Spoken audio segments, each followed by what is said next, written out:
Meantime, other side of the aisle, President Biden is now sending 2 top aides to Delaware to oversee his reelection effort. But as we end the week, are there fresh warning signs for the president? Stirewalt here to break it all down. Chris? You know how you say what caught your eye? Mm-hmm. Well, did you see this? Mm-hmm. So did you see these headlines? Maybe you saw these headlines about how bad Joe Biden's third-year numbers were in Gallup polling. It's the lowest. It's the worst. It's an ominous sign. It's a disaster. I don't know whether you've heard it, but it's very terrible.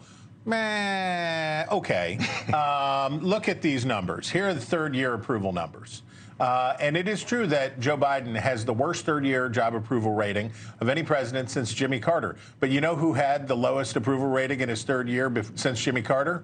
Donald Trump. And you know who had the lowest third-year approval rating since Jimmy Carter before that? Barack Obama. Seems like there's a trend going on here, and we could talk about how lunatic polarization and the insane partisan siloing of this great nation into warring camps makes it very hard for presidents to have good approval ratings. The last time we had an approval rating for president with approval rating in the 60s was Barack Obama for about 5 minutes after he got elected. That used to be common. Approval ratings in the 60s used to be common.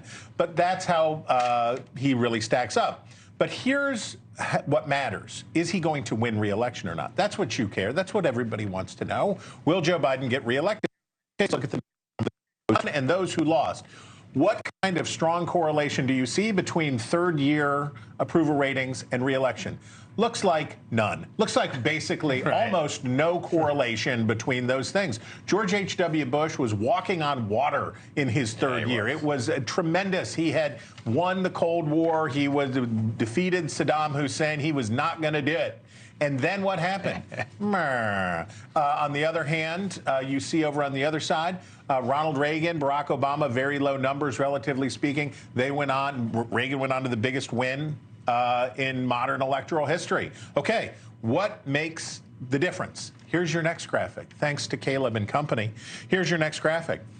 The things that matter are: how is the economy in the second quarter of the year? Joe Biden just got a very nice number for the last quarter. It was a 3.3% growth rate in the economy in the last quarter of his third year. That's good. Nice. But what really matters is the economy growing or shrinking? And do voters feel that in the second quarter of the year? Look at the down red arrows. What do those down red arrows in the right column in the second quarter GDP, what do they have in common? They lose, right? They lose.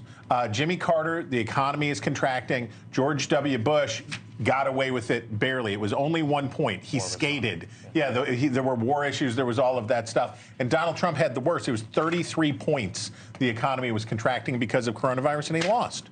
Okay, so what does matter? Here's 3 scenarios. Here's 3 stories that we could tell about Joe Biden, depending on how the economy is by the time we get to the end of June. There's the Jimmy Carter scenario.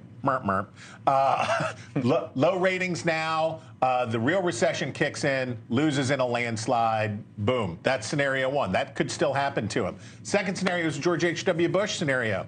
This aggression will not stand, man. He's doing really well because of the Iraq War and other things. But the economy goes into recession. The economy turns around.